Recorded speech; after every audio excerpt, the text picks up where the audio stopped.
क्या ज़िंदगी में मोहब्बत करना या होना ज़रूरी है?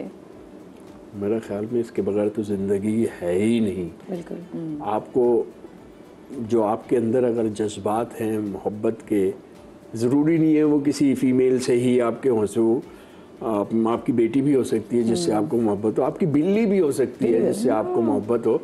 तो मोहब्बत के बगैर तो नामुमकिन है। मेरा ख्याल है कि इंसान नहीं फिर वो जानवर हो जाता है जिसके अंदर ये जो जिसकी और जिससे हमारी सोसाइटी भरी पड़ी है। इट्स फनी आपने ये बात की थी, मैं अभी एक्चुअली आज सुबह ही सोची थी या कल रात को सोच रही थी मोहब्बत के बारे में एंड लव के बारे में। यू नो लव जिस तरह आपने कहा किसी के साथ भी हो सकता है। मेरे लिए तो बहुत ज़रूरी है कि आप किसी को लव करें। यू नो मेरे पास जानवर हमेशा से रहे हैं, मेरे दोस्त, बिकॉज वो मुझे inspire you know it keeps me going. Not loving anybody means कि मुझे I have nothing to look forward to. हाँ, एक पर्पस। हाँ, एक पर्पस, यू नो पर्पस आपकी जॉब भी हो सकती है, पर्पस आपका ये मतलब बिजनेस भी हो सकता है, ये सारी चीज़ें हैं, लेकिन प्यार भी एक पर्पस ही है ना। मैंने अगर कुत्ता रखा हुआ है, बिल्लियाँ रखी हुई हैं या मेरे दोस्त हैं, I want to take care of them. मैंने उनका ख्याल रखना है, मुझे उनके बारे में सोचना है। मेरे दोस्तों के बच्चे होते हैं, मुझे उनसे प्यार करना है, मेरे पास एक कुछ है करने को, यू नो। सो बहुत ज़रूरी है प्यार। क्या हमारे वालिदैन रिश्तों को बेहतर निभाना जानते थे या आजकल के बच्चों को रिश्ते निभाने का और उनकी हदूद का एहसास है? थोड़ा सा परवरिश पे डिपेंड करता है। थोड़ा सा चेंज तो आया है जिस तरह सोसाइटी ने तरक्की की है और जो इन्फ्लुएंस हमारे सोसाइटी में बाहर से इधर उधर से आया है बिकॉज ऑफ इंटरनेट। और ये जब दुनिया सिमट गई है आपके फ़ोन में तो बहुत सारी चीज़ें नई डेवलप हुई हैं।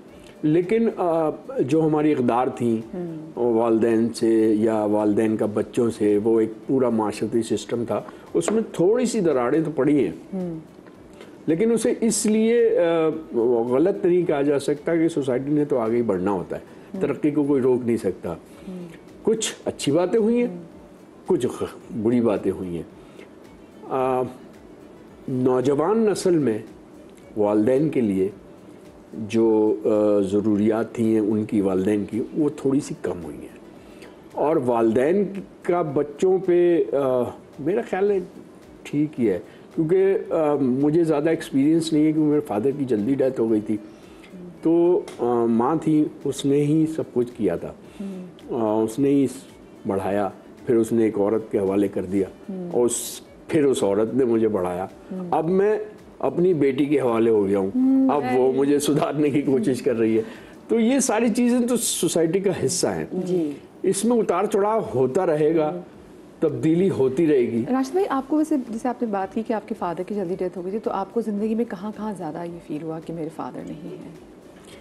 और यार हर उस जगह जहाँ फादर का होना ज़रूरी था मुझे फील हुआ कि मैं अकेला हूँ और मुझे अपने फ़ैसले खुद करने हैं, जो कि एक बाप उस वक्त करता है जब औलाद को सही और गलत का पता नहीं होता। अब मुझे हमेशा, जब से मैंने होश संभाला, मुझे अपने लिए सही और गलत का फ़ैसला खुद करना था। तो जाहिर है उस वक्त मैं सोचता था कि कोई मुझे, क्योंकि हम अपने फादर पे सबसे ज़्यादा ट्रस्ट कर सकते हैं कि ये जो कह रहे हैं ना ये बिल्कुल सही है, क्योंकि वो अपने से ज़्यादा आपके लिए बात कर रहा होता है। बिल्कुल। अब मैं किसी और के ऊपर उतना ट्रस्ट नहीं कर सकता कि मैं आंख बंद करके अमल करूँगा। अगर मैंने किसी से मशवरा ले भी लिया है तो मैं उस पर 2-3 बार और सोचूंगा कि यार इसकी मुज़म्मिरात क्या क्या हैं भाई, और क्या क्या मुझे हासिल हो रहा है। तो उसके बाद मुझे फ़ैसला खुद करना होता था। तो ज़ाहिर है हर जगह मैं अपने फादर को मिस करता था। आप बताइए। चूँकि I don't have any children, but मैं तो जो मैंने नोटिस किया है कि आई थिंक माँ बाप को विद द टाइम्स चेंज करना पड़ा है ऑल्सो। मतलब ये आप सोशल मीडिया की बात कर रहे हैं, सो इतना इन्फ्लुएंस हो गया बच्चों के ऊपर। हमें जो तो अपना बचपना याद है, हमारे पास तो कुछ था ही नहीं, यू नो। उस टाइम बच्चे ज़रा स्पेस, आई डोंट रिमेंबर, मैंने अपने अम्मी अबू से कहा मुझे स्पेस चाहिए, वो चंड आनी थी फौरन। हाँ, एक कमरा था बस, वो मेरी वहाँ थी, स्पेस चाहिए। आजकल के बच्चे तो बोर भी बहुत जल्दी, फिर उनको स्पेस चाहिए होती है कि प्लीज हमारी चीजें हैं ये। आई मीन हमने कभी इस तरह सोचा नहीं था स्पेस, हम तो बस अपना ही खेल रहे होते थे। तो यू नो हमारे पास वो चीज़ें नहीं थी ना कि हमारे पास सोशल मीडिया, हमारे पास तो चेयर्स थी, घर बना लिए, बाहर चले गए, लॉन में लोग पेट्स रख लिए, यू नो। सो बट मेरे ख्याल में आई थिंक पेरेंट्स को भी अपना रवैया चेंज करना पड़ा है, with the passage of क्योंकि time. अब बच्चों का ऊपर इन्फ्लुएंस बहुत ज़्यादा है। बिल्कुल। ज़िंदगी में ना कहने की कितनी अहमियत है और ज़रूरी है? बहुत ज़्यादा। मेरे ख्याल है कि बहुत ज़्यादा। अगर आपने ना करना सीख लिया तो आप आगे बढ़ेंगे, क्योंकि सिर्फ यस नहीं होता, कोई भी चीज़ आपके लिए सब कुछ अच्छा नहीं होता कभी भी। तो आपको ये फैसला करना है कि कौन सी चीज़ आपके लिए ठीक है और कौन सी चीज़ नहीं। तो जब आप ये फैसला कर लेंगे तो आप ना करना सीख जाएंगे। आप और बताएं जब आप ना करते हैं तो शायद कुछ बेहतर भी हो जाता है। बिल्कुल ऐसा ही होता है। Yes ma'am doesn't work. तो आपको भी और ना कहना मुश्किल कितना है, मुझे ये बताएं। ये आपके लिए मुश्किल था कि किसी लोग कहते हैं यार, हम समझा रहे थे दोस्तों को, खुद को समझा रहे थे कि भाई ना कहना सीखो, क्योंकि हाँ कहते कहते बहुत से लोगों को उधार भी दे दिए जो कभी वापस नहीं आते। नहीं, वो पीपल प्लीजर्स जिनको कहते हैं ना, लाइक आई थिंक मैं भी थी बचपन में। सो उसमें बहुत सारे लेसन लर्न करने पड़े। या ना कहना ज़रूरी है। आपके लिए रास्ता ज़्यादा अहम है या मंजिल पर पहुंचना?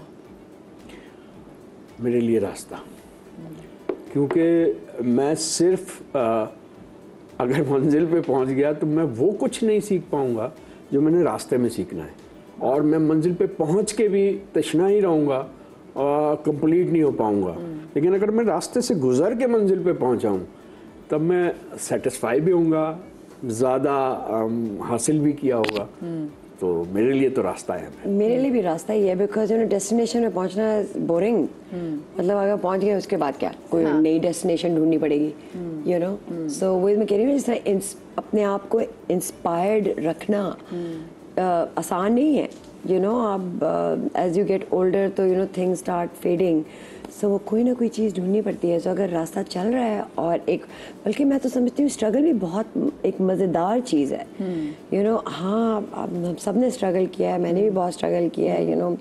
मर रहे हैं, पैसे नहीं है, रेंट नहीं दे सकते, ये नहीं हो रहा, वो नहीं हो रहा, बाहर भी ये हुआ है। कमिंग फ्रॉम यू ना, ये थोड़ा सा डिफरेंटली हिट करता है, बिकॉज माशाल्लाह से शफकत महमूद साहब सब लोग जानते हैं, मतलब एक मंझे हुए सियासतदान, और उसके बावजूद फिर आपने कहा कि आपने स्ट्रगल किया कि जर्नलिस्ट भी, तो मैं बताएं फिर आपने सब चीज़ें अब्बा ने क्या पढ़ा दी, फिर आपने कहा नहीं अब मैं अपने ओन पढ़ूँ। या पढ़ाई उन्होंने मुझे कराई, लेकिन उसके बाद I was on my own. And 9/11 के बाद बहुत मुश्किलें आई थी, जॉब चली गई थी, कुछ भी नहीं मिल रहा था, समझ नहीं आई थी क्या करना है, रहने को जगह नहीं थी, यू नो, लाइक चीज़ें होती हैं। सो वो एक मुश्किल वक्त मैंने देखा था। फिर जब मैं इस इंडस्ट्री में आई थी, मुझे नहीं पता था कि कैसे करनी है ये मैनेज, ये एक्टिंग की जॉब। मुझे नहीं पता था कि हमारे यू नो पे चेक्स लेट आते हैं, मुझे यू नो। सो उसको भी मैनेज करना पड़ा था। And I wasn't taking you know help from my parents, I was doing it on my own. And of course he was always there, my parents are always there for me, अल्हम्दुलिल्लाह। So struggles आती हैं, and उससे जब आप निकल जाते हो तो you feel so good, you know. इतना मज़ा आता है कि यार मैंने कर लिया यार, मैं गिरी नहीं, मैं यू नो डिप्रेशन में थी, डिप्रेशन से भी निकल आई, यू नो। कोई पैसे नहीं थे, अब पैसे भी बना रही हूँ, you know, like you feel good. अच्छा, आप डिप्रेशन से कैसे निकली? आपने थेरेपी ली कैसे? थेरेपी तो नहीं, बट काम करके। मैं समझी थी कि यू नो अपने आप को बस बिजी रखो, अपने आप को बस घर से बाहर निकालो, जो भी है, जो भी आप फील कर रहे हो, बस निकलो और काम करो। एंड आई थिंक काम बहुत एक पावरफुल चीज़ है। बिल्कुल, बात बिल्कुल सही की। काम वाकई इंसान को ना, आपका फोकस रहता है और आप लोग फॉरवर्ड करते हैं। And do something new, something challenging. जैसे मैंने एक्टिंग इसलिए की थी because you know I was depressed. मैंने कहा अच्छा चलो, मैंने कभी नहीं की, चलो जी करते हैं। वाओ, ये कितनी मजे की बात है कि आप खुद को मुसलसल टेस्ट कर रही हो। You have to challenge yourself, कर रही वरना हो फिर मुसलसल। फायदा क्या है? मतलब आपने अभी पेचेक्स के वाले से बात की, मुझे बताएं ये क्यों इतनी हमारी ज़बरदस्त इंडस्ट्री, हमारी ड्रामा इंडस्ट्री, हमारे ड्रामा दुनिया जहान में पसंद किए जाते हैं, लेकिन अगर हम जब आर्टिस्ट से बात करते हैं तो वो ये ज़रूर जिक्र करते हैं पेचेक्स के हवाले से। तो क्यों कोई एक प्रॉपर सिस्टम नहीं है कि आर्टिस्ट की मांगने की नौबत ना आए और उससे पहले उनको ये पहुँच जाए उनकी चीज़ें? ये थोड़ी सी लापरवाही होती है हम पैसे देने में। सभी लोग, मैं किसी एक का जिक्र नहीं कर रहा, सभी लोग पैसे देने में थोड़े हल्के होते हैं, मतलब थोड़ा सा रोकते हैं अपने आप को, अपने फंड्स को रोकते हैं, क्योंकि फंड्स उनके पास से चले गए तो उनके फंड्स कम हो जाएंगे। इसको प्रॉपर, वैसे इतना पहले की बनिस्बत अब इतना बहुत बेहतर है, अब बहुत बेहतर हो गया। सबसे लेट आपको चेक कितने अरसे बाद मिला, कोई आपको याद हो कि बहुत महीने लगे थे? मुझे ऑलमोस्ट 7 महीने के बाद एक मूवी फोर्स करके उनके साथ, उसके बाद मैंने कभी काम नहीं किया। कुछ 7-8 महीने लग गए थे। My God, that's a lot. Yeah. 7 महीने में क्या कुछ नहीं हो जाता। Yeah. आप बताएं सबसे लेट आपको चेक मिला? और ज़्यादा मेरे चेक लेट नहीं होते, क्योंकि एक चीज़ है कि मैं इतनी एफर्ट के साथ और इतनी इन्वॉल्वमेंट के साथ काम करता हूँ, और कोशिश मेरी होती है कि बहुत तो आपका क्या मतलब है कि तारा इन्वॉल्वमेंट के साथ काम नहीं करती? ये आपने क्या बात की कि मेरे चेक लेट ही होते? तारा की हो गए। उस वक्त मैं थोड़ी नई एक्टर थी ना, तो you were naive अब at that now time. I'm established. मे भी कि तारा की जो चेक हासिल करने की एफर्ट हो, उसमें थोड़ी सी कमी हो। तारा ने पूछा नहीं होगा। एक छोटी सी ब्रेक ले रहे, क्योंकि मेरी टीम मुझे पूछ रही है कि ब्रेक ले। छोटी सी ब्रेक के बाद मिलते हैं।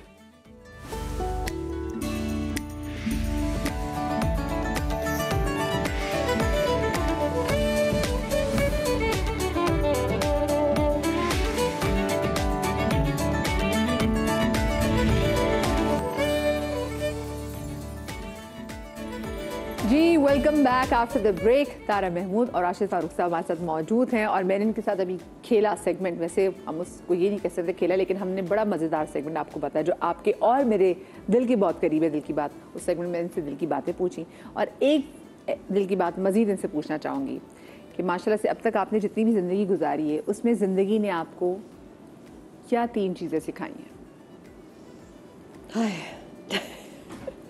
आखिरी एग्जाम डुबकी लगवा देती मैं आपकी एकदम से। मैंने तो एक बात समझी, बात सुनी तो बहुत थी, लेकिन उसको अंडरस्टैंड किया उसकी गहराई से, और वो ये थी कि जो आप करेंगे ना वही आपको मिलेगा। आप जिंदगी में जो अमल करेंगे वही, उसका ही रद्द अमल आपको मिलेगा। अगर आप सही सोच रहे हैं तो आपके गिर्द सही चीज़ें होंगी, और आप गलत सोच रहे हैं तो आपके गिर्द वही गलत चीज़ें। इसको मैंने बहुत एक्सपीरियंस किया है हर चीज़ में। तो एक तो मैंने ये बात सीखी है, और दूसरी ये बात सीखी है कि हम सोसाइटी में रहते हैं, लोगों के दरमियान रहते हैं, तो हमें लोगों का ख्याल रखना होगा। मतलब अगर मैं चाहता हूँ कि मेरा ख्याल रखा जाए, तो उसके अगेंस्ट मुझे दूसरों का ख्याल रखना पड़ेगा। यही वो बात वही है, लेकिन अमल में फ़र्क है। What goes around comes around वाली बात है। जी बिल्कुल। आई गेस मैं ये कहूँगी कि अपने आप को ज़्यादा एक्सपोज मत करो। मेरा बहुत बड़ा मसला है, मैं अपने दिल की बात कर देती हूँ, एंड मे बी इतनी ज़्यादा अपने आप को एक्सपोज करना, अपनी पर्सनालिटी को एक्सपोज करना शायद is not that great. You know, थोड़ा सा ज़रा केयरफुल रहना चाहिए, बिकॉज लोग जो है ना वो अच्छी नज़र से नहीं देखते। बहुत सारे लोग हैं जो आपको नहीं देखते। एक ये है, एक दूसरा के मैं रिग्रेट में नहीं बिलीव करती। कोई चीज़ रिग्रेट नहीं करनी चाहिए। आपने जो भी किया है, चाहे आपने गलत किया है, गलत कर दिया, मीन पीपल मेक मिस्टेक्स, या आपने बहुत अच्छा किया है, कोई चीज़ रिग्रेट नहीं करनी चाहिए। उस वक्त जो चीज़ सही लगी आपने की, ठीक है ना, सो नो रिग्रेट्स। एंड तीसरी सबसे आखिरी बात जो मैं अभी भी करती हूँ कि हर दिन को ऐसे जियो जैसे आपका आखिरी हो। यू नो, प्यार दो लोगों को, इस यू नो कि किसी को हर्ट नहीं करो, बस सिंपल। क्योंकि ये अच्छा फंडा है कि लाइफ के ऐसी सिंपल से फंडे होने चाहिए, फिर उन पे काम भी करना चाहिए। अच्छा मुझे बताएं कि आजकल क्योंकि सोशल मीडिया का दौर है, हमारे जितने भी आर्टिस्ट हैं उन पे हमारी नज़र भी है, और हम उनकी लाइफ को फॉलो भी कर रहे होते हैं। हमारे आर्टिस्ट जो दूसरे पड़ोसी मुल्क जाके जो काम कर रहे होते हैं, पड़ोसी मुल्क के आर्टिस्ट तो खैर पाकिस्तान में कम ही काम करते हैं, तो इसको फिर आप किस नज़र से देखते हैं? क्या आपको लगता है कि होना चाहिए? आर्टिस्ट की कोई बाउंड्री होती है? नहीं, आर्टिस्ट की कोई बाउंड्री नहीं होती है। आर्टिस्ट को कहीं पर भी कैसा भी काम मिले उसे करना चाहिए, क्योंकि उसका काम ही है। ठीक है, आप उसमें ख्याल रखना चाहिए। कहाँ आप लोगों को, मैं अगर किसी सोसाइटी और दूसरे मुल्क में जाके काम करूँगा, तो मुझे जिस सोसाइटी से मेरा ताल्लुक है, जिस मुल्क से मेरा ताल्लुक है, उनके लोगों का ख्याल रखना है। कुछ ऐसा ना किया जाए जिससे लोगों की फीलिंग हर्ट हो, और या फिर मेरे मुल्क के लोगों की अच्छाई दूसरी तरफ जाए और वो उस पर फख्र करें, तो ये तो बहुत अच्छी बात है। आर्टिस्ट तो कहीं पर भी जाके काम कर सकता है, दुश्मन है तो क्या हुआ यार। आपको क्या लगता है? I'm totally for it. I mean, I think हमारे पास इतना टैलेंट है एंड हमें इस टाइप का एक्सपोजर चाहिए इन आवर इंडस्ट्री। मेरे ख्याल में हमारी इंडस्ट्री, हमारी फिल्म इंडस्ट्री डेवलप ही इस तरह होगी अगर कोई ऐसे एक्सचेंज होना शुरू हो जाए। हमारे डायरेक्टर्स कहीं और जाएं, हमारे एक्टर्स कहीं और जाएं, वहाँ से लोग यहाँ आएँ, कुछ इस तरह का आपस में काम होगा तो हमारी कुछ इंडस्ट्री डेवलप। अभी देखें ना, क्योंकि हमने हमेशा देखा कि पंजाबी जो इंडियन पंजाबी सिनेमा है जो है उसमें पाकिस्तानी बहुत एक्टर्स जो हैं वो, और क्योंकि वो एक तरह से यूएसपी भी होती है उस फिल्म की। और अभी दिलजीत दोसांझ की जो फिल्म आई है जिसमें हानिया आमिर ने जाके काम किया है, और वो ऐसा भी नहीं कि उसमें कहीं ना कहीं मुल्क दुश्मनी की बात हो रही हो, लेकिन उसको इतना जिस तरह से क्रिटिसाइज किया जा रहा है और जैसे दिलजीत दोसांझ को बैन किया जा रहा है। इट्स सो डिसहार्टनिंग टू सी कि किस तरीके से एक मुल्क अपने एक आर्टिस्ट को एक ऐसी चीज़ पे बैन कर रहा है कि जो उसने जानबूझ के की भी नहीं है। हाँ, अच्छा।